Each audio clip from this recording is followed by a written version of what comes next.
Hi everyone, it's me Claudia here at the Wellness Universe for our sequence of live streamings with authors for 25 Tools for Transformation, the new book, The Guide for Complete Self-Care, coming up in July. And we've been doing these interviews with 25 authors we have. Today we have Marisa as our guest. Hi, Jeanette. How are you? Hi, Cindy. I would like you to invite people to join us. I will send for some people here right now. 1, 2, 3, 4, 5, 6, 7, 8. Just send to them. If you can do that as well, that would be nice. Marisa is joining us right now.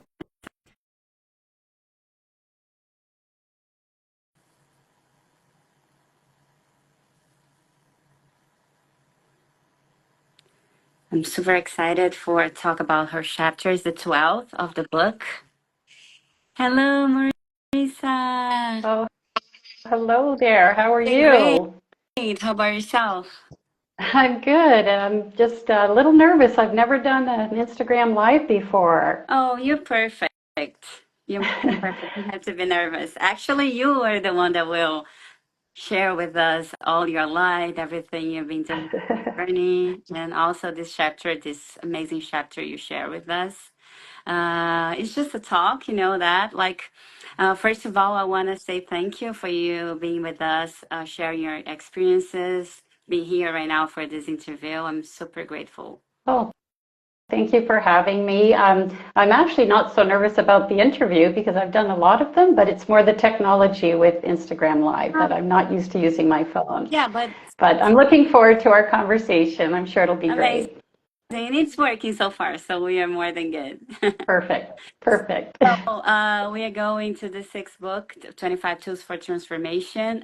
Your chapter is the 12th, and you are speaking without fear. Yes. I love that because we are mostly sometimes trying to run away from this feeling that sometimes if you use in a positive way, fear can help you to plan, right? If you Mm-hmm. use it Mm-hmm. because it's an emotion that it's within us as humans. There's something you cannot run away for that. You have to face the fear. And I would like, of course, you to share more about it and how can you use fear in our own benefit? That's a great question. And you're absolutely right. Fear is something that many of us carry within us in all kinds of situations, and speaking is one of them. Especially when we're speaking, wanting to speak our truth, but we have some concerns and fears about how others might respond or react to it. And so it's important to understand that speaking without fear doesn't necessarily mean you have no fear. It means that we don't let the fear stop us from expressing our truth in a way that's loving and compassionate instead of aggressive and with anger. So it's like you said, you feel the fear and you face it and you just continue to speak, even if your voice is shaking, to not let that stop you from really honoring your truth and speaking what you have to say.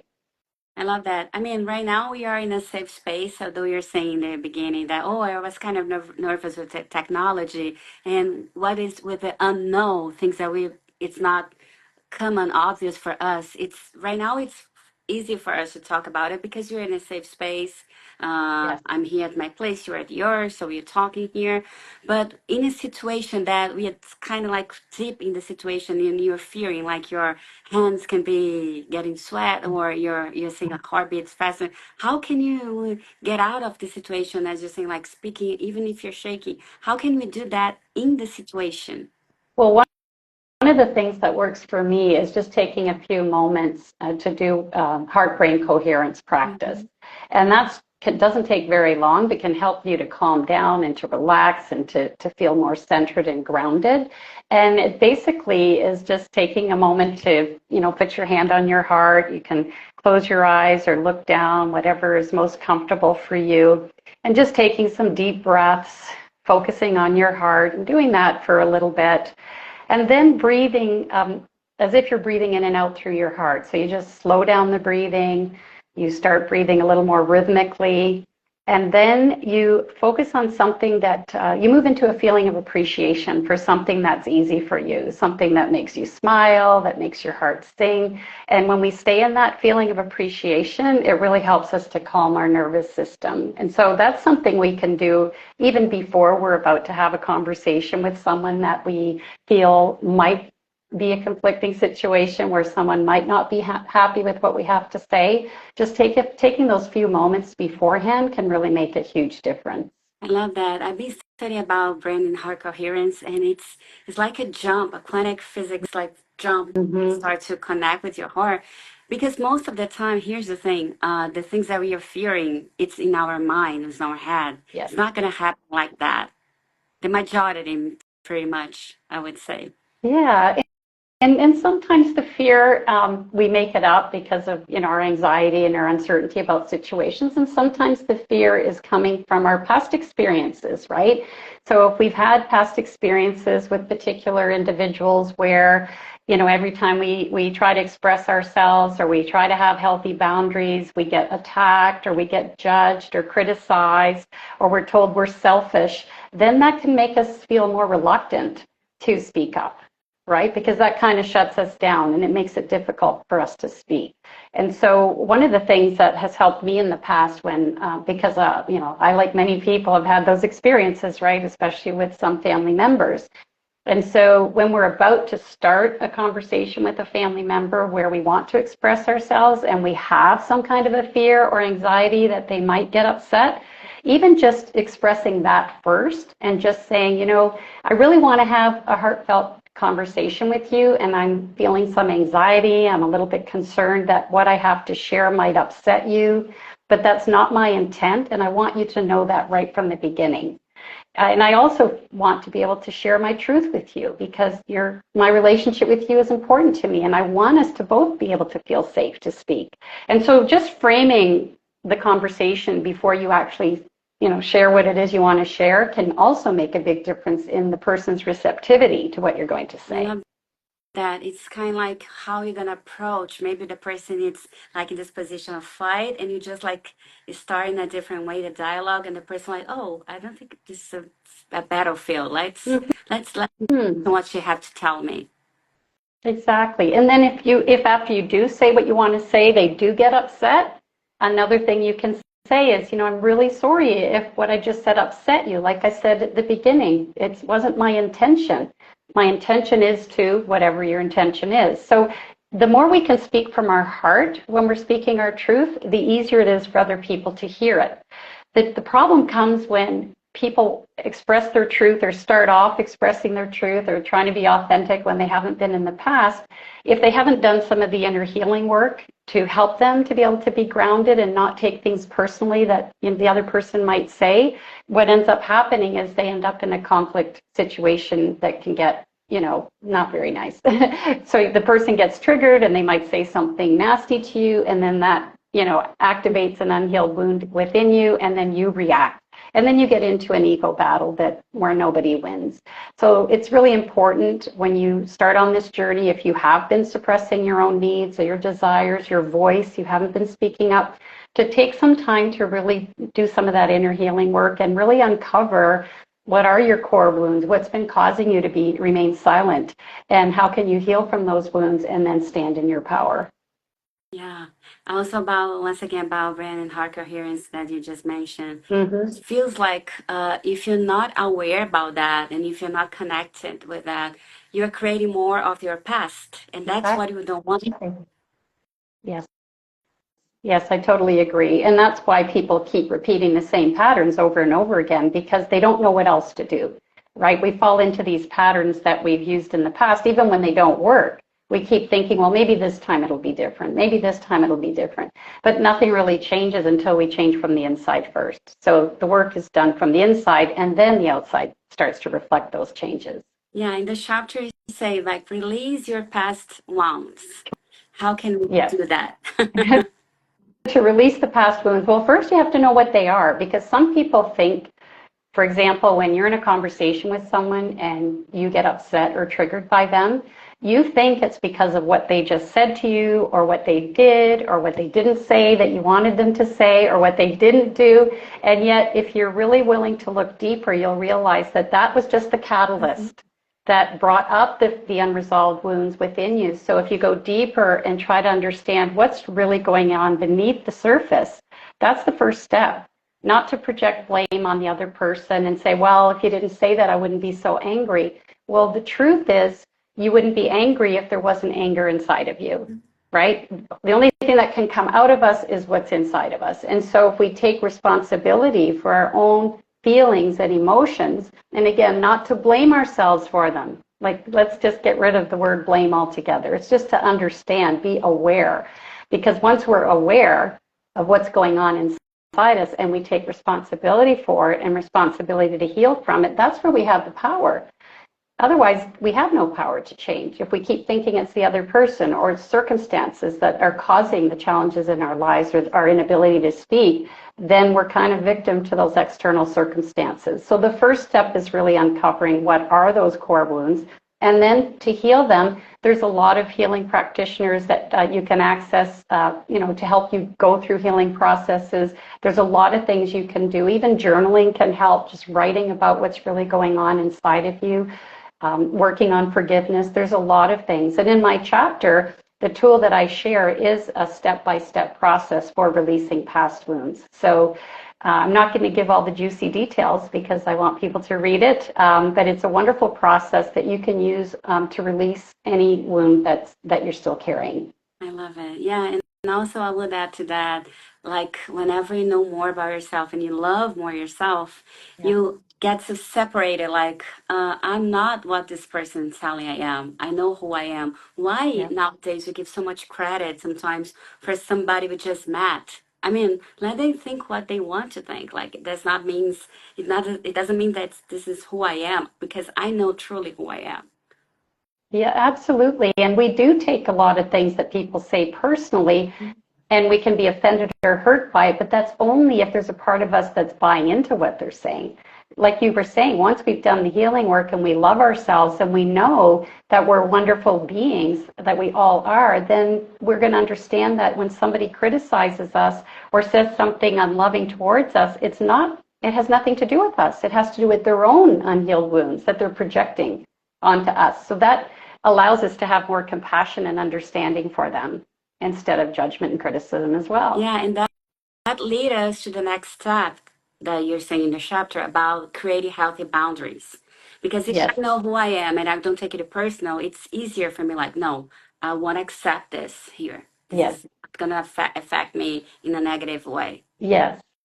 And the important thing is to be able to the reason you do the healing work first is then you can express your boundaries in a loving way. Otherwise, when people first start to create boundaries, if they haven't done the inner work, they tend to have a very forceful approach. It's kind of like they'll say, I'm sick and tired. I'm not going to put up with this anymore. I'm done. They slam doors. And sometimes they end relationships because they've had enough.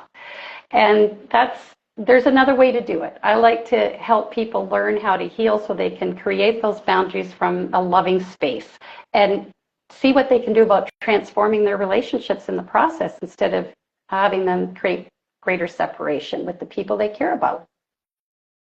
Yeah, and maybe sometimes when you're during this process, it's normal that a lot of people that will be, I don't know, suddenly disappear from your life because you're not in that frequency anymore. We Exactly. change, and people change Yes. as well. Yeah, absolutely. And one thing I like to share with people is that the people that are going to give you the hardest time when you're creating healthy boundaries are the people who are benefiting the most by you not having any, right? Yes, yes. They're not happy when all of a sudden you're taking a stand for yourself, you're honoring your own needs and desires. They might say you're being selfish. They might say you don't care about them anymore. And if they say things like that, again, speak your truth. Just say, you know what? It's really hard for me to say no to you if that's what you're doing in that moment. And I'm learning that I'm a people pleaser, or I'm learning that about myself, that I'm afraid of conflict. And I really want to be able to stop reacting to situations from that place of fear. And so I'm sorry, if you're not happy with this decision, and yet this is what I feel is the best for me right now in this moment. Yeah, because once again, if you don't do that, it's like you're going again to that pattern. And Yes. eventually, it's like I'm doing that because I want to feel that I belong or people like me. Because as in my childhood, I don't know what you've been through, you don't feel that love, and now you're just projecting. And then again, Hmm. instead of putting the boundaries, you're accepting whatever just because you think you deserve that. Exactly, exactly. And when you have the self-love that you talked about earlier, then you don't need anyone to approve of your decisions. And you don't need to explain or justify them either. Like some people say, well, how can I say no? And even a simple thing, by say if somebody's asking you to help them with something and you're used to overextending yourself and saying yes all the time and you're running around like crazy, to be able to just say, I'm just not available for that right now. That's very clear. It's succinct. It's not, you don't have to explain why. Now, sometimes people feel they need to explain, especially at the beginning, because it's very uncomfortable for them to say no when they're not used to it. So they might say, I really wish I could help you, and that's just not going to work for me right now. And if the person, again, challenges your decision and says, oh, come on, can't you change your plans? Can't you do this, please? I really, really need you. Again, if you've done the inner work, you're going to be able to stand firm in your decision. Otherwise, you're going to fall right back into your pattern and say, oh, okay, and then you'll start being the people pleaser again. But if you've done the work, you're going to be able to say, I know this is important to you, and it's really important to me to honor my boundaries because it's really hard for me to do this, and it's hard for me to say no, and I'm going to have to say no this time. I love that. It's like the Yeah. courage of being disliked, right? Yeah. Exactly, exactly. And the more you do that, the easier it is, right? It's like exercising. You exercise a muscle, it gets stronger. So when we exercise speaking our truth, it becomes easier. We have more confidence. And not only that, it's been my experience that when I've expressed my truth and I've said no to people in a loving way, to not overextend myself, I've actually had several people come back to me and say, wow, you have really good boundaries. I wish I could have boundaries like that. So they've actually appreciated it, and it gives people permission to have boundaries with you. So you need to be prepared for that too and give them the space to say no to you. I love it. Yeah, that's beautiful. Yeah. I feel like it's like our brain talking to us like, what she's doing, did it again and again and again. Maybe this is good for us. Let's keep on doing. Then it's a habit. This is part of Yeah. you. Yeah. Create new patterns that are healthier for both of you and that are nurturing for everybody. Yeah. Yeah. What the most what you're saying about this stand up for yourself and the boundaries in a lovely way. I Hmm. totally related to that because I feel like people think because you are more lovely, it means that they can do whatever you want or they can try to Right. take advantage from Yeah. you just because you're kind and nice. Yes. How can we put together this both personalities, like your kindness, but also your truth and speak for yourself without allowing people to take advantage from you?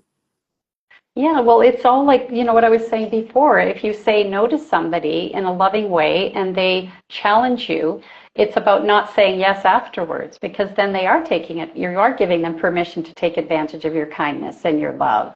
So it's about being able to continue to say, I really can't, I'm really sorry, and I would prefer that we have a different conversation now. Like you can take charge of redirecting the conversation. Or if you want, you can go a little deeper and say, do you mind if I ask you a question? That's a really great line, by the way, for when you want to open a door for conversation, because most people will say yes because they're curious. They want to know, what does she want to ask me, right? So most people will say yes. So if you say, do you mind if I ask you a question? And this is after, if somebody's giving you a hard time saying no, you can say, why is it so important to you that I say yes to this right now? Find out what's going on for them.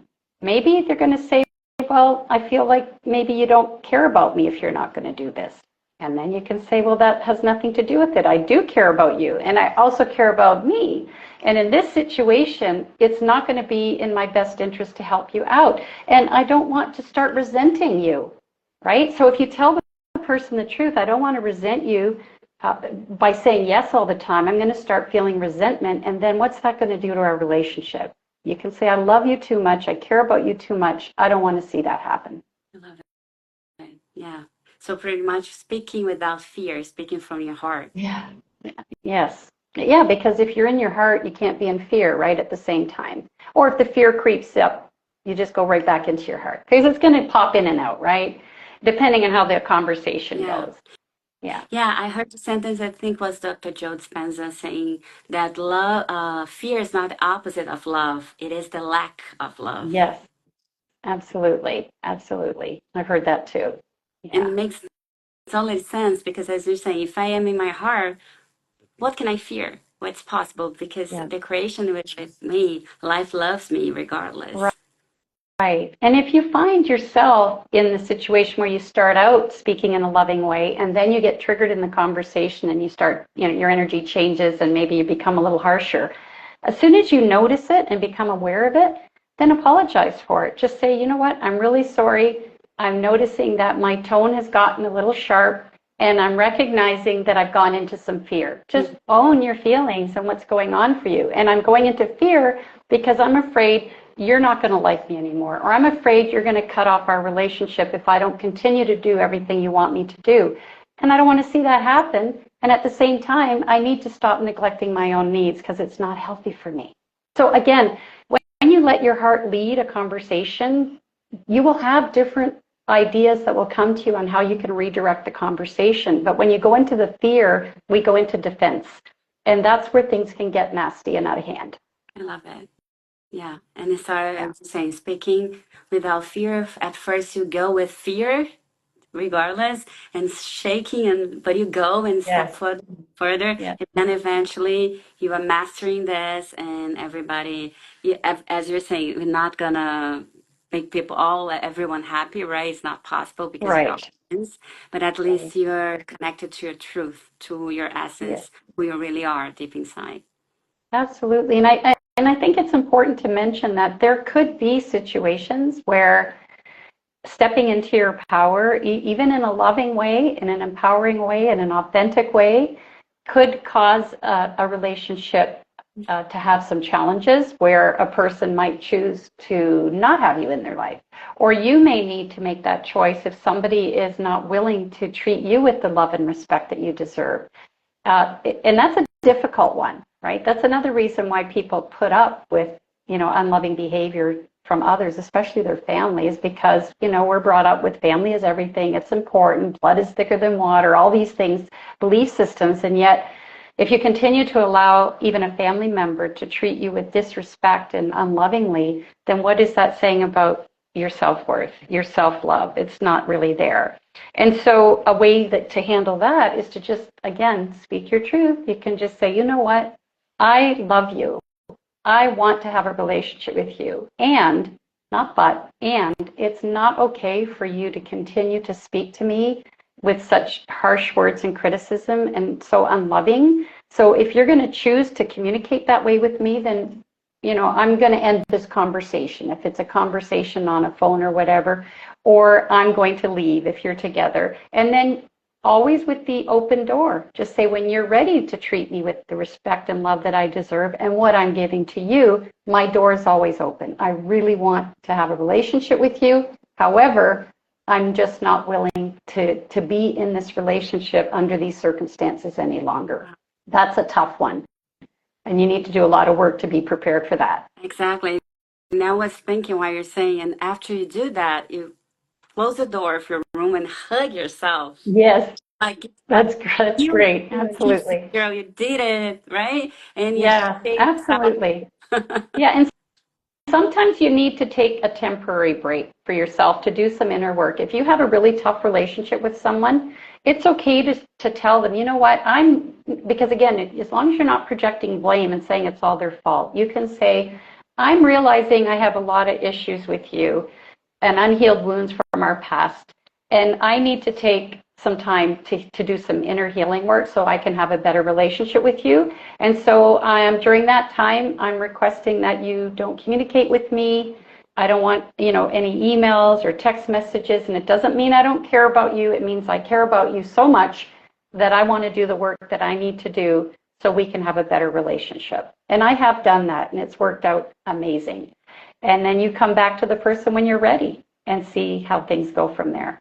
I love that. And also what you said as well, like if you're really in a situation that does not make you feel good, it's okay for Mm-hmm. you just to leave and you don't have to give any satisfaction. Just go with your true, right? For something that is mostly protect yourself and your feelings, Yeah. right? Yes, and you go with love for yourself and love for the other person. That's what I meant when I said at the beginning, some people slam doors because they let go of relationships out of anger in order to take care of themselves. So they'll slam the door and say, that's it, I don't want you in my life anymore, I'm done with you, and they walk away. But what they're not realizing is they're carrying that anger with them every moment of every day. And if they don't do the healing work, that's just going to filter into every other relationship they have and cause challenges in all their relationships on a subconscious level. Yeah, you're putting in your baggage, your luggage with Mm-hmm, everything. mm-hmm. And life Yes. will ask again for you to heal that because life is teaching us all the time. Mm-hmm. Every moment. And our triggers teach us the most. I often say that triggers are our teachers and conflict are opportunities to heal.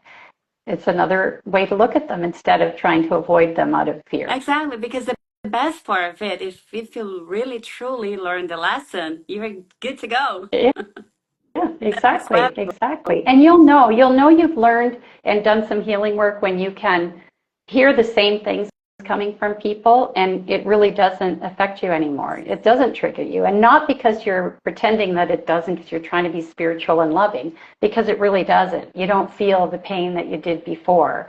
So that's a real test when you can be someone that used to really trigger you and they really don't anymore because you realize their stuff is their stuff and yours is yours, That's right? amazing. Yeah.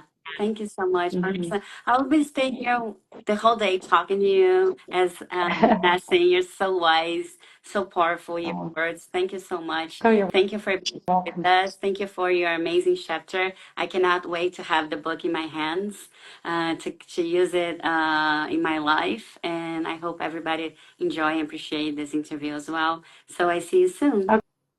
Okay, thanks so much. Bye for So now. bye bye. Bye.